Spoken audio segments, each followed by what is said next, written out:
Praise the lord. దేవుని వాక్యము వింటున్న మీ అందరికీ ప్రభు నామమున వందనాలు. ఈరోజు చదవబోయే అధ్యాయం ద్వారా ఐగుప్తు నుండి ఇశ్రాయేలీలు బయలుదేరి 1.5 నెలలు నిండింది. వారు తెచ్చుకున్న ఆహారం అయిపోవడంతో మళ్ళీ ఇశ్రాయేలీలు మోషే మీద సనుగుడు ప్రారంభించారు. అప్పుడు యెహోవా ఆకాశం నుండి మన్నాను కురిపించడం ఈ అధ్యాయంలో మనం చూస్తాం. ప్రియమిత్రులారా, మనం బాగా ఉన్నంతసేపు ఏమీ పట్టించుకోము. కొంచెం పరిస్థితులు మారినప్పుడు దేవుని నిందించకుండా ప్రతిరోజు దేవుని మీద ఆధారపడి నిలకడగా ఉండే విశ్వాసాన్ని దేవుడు మనలో చూడాలని ఆశపడుతూ ఉంటారు. అట్రీతిగా ఉండులాగున విశ్వాసంతో ఈ అధ్యాయాన్ని చదువుకుందాం. ప్రతిరోజు బైబిల్ చదువుదాం అనే కార్యక్రమానికి స్వాగతం. ఈరోజు నిర్గమాకాండం 16వ అధ్యాయం. నిర్గమాకాండం 16వ అధ్యాయం చదువుకుందాం. తరువాత ఇశ్రాయేలీల సమాజమంతయును ఏలీము నుండి ప్రయాణమైపోయి వారు ఐగుప్తు దేశంలో నుండి బయలుదేరిన 2వ నెల 15వ దినమున ఏలీమునకును సీనాయికిని మధ్యనున్న సీను అరణ్యమునకు వచ్చిరి. ఆ అరణ్యములో ఇశ్రాయేలీల సమాజమంతయు మోషే అహరోనుల మీద సనిగెను. ఇశ్రాయేలీలు, మేము మాంసము వండుకొను కుండల యొద్ద కూర్చుండి తృప్తిగా ఆహారము తినప్పుడు యెహోవా చేతి వలన ఏల చావకపోతిమి?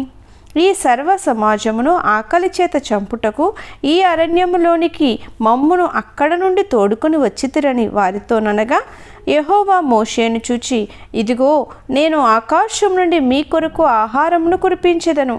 వారు నా ధర్మశాస్త్రమును అనుసరించి నడుతురో లేదో అని నేను వారిని పరీక్షించినట్లు ఈ ప్రజలు వెళ్ళి ఏనాటి భత్యము ఆనాడే కూర్చుకొనవలెను. మరియు 6వ దినమున వారు తెచ్చుకొనిన దానిని సిద్ధపరచుకొనవలెను. వారు దినదినమున కూర్చుకొను దానికంటే అది 2 అంతలై ఉండవలెననెను.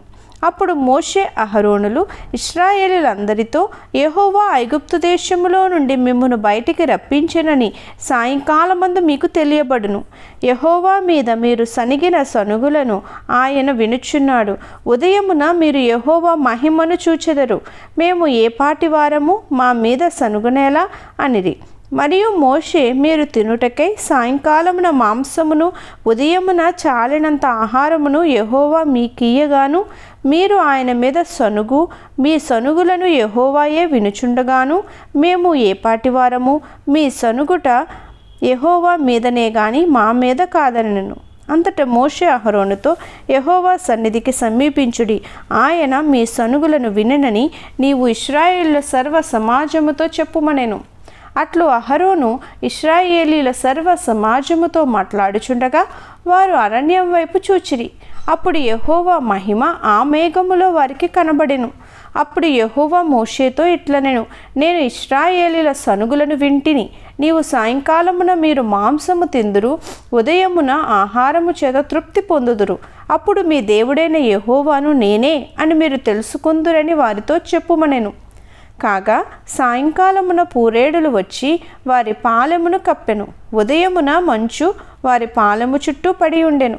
పడిన ఆ మంచు ఎగిరిపోయిన తరువాత నూగు మంచు వలె సన్నని కణములు అరణ్యపు భూమి మీద కనబడెను. ఇశ్రాయేలీలు దాన్ని చూచినప్పుడు అది ఏమైనది తెలియక, ఇదేమి అని ఒకరితో ఒకరు చెప్పుకొనిరి. మోషే, ఇది తినుటకు యెహోవా మీకిచ్చిన ఆహారము. యెహోవా ఆజ్ఞాపించినదేమనగా, ప్రతివాడును తన వారి భోజనమునకు ప్రతివాడు తన కుటుంబములోని తలకు ఒక్కొక్క ఓమేరు చొప్పున దాన్ని కూర్చుకొనవలెను. ఒక్కొక్కడు తన గుడారంలో నున్నవారి కొరకు కూర్చుకొనవలెనెను. ఇశ్రాయేలీలు అట్లు చేయగా కొందరు హెచ్చుగాను కొందరు తక్కువగాను కూర్చుకొనిరి.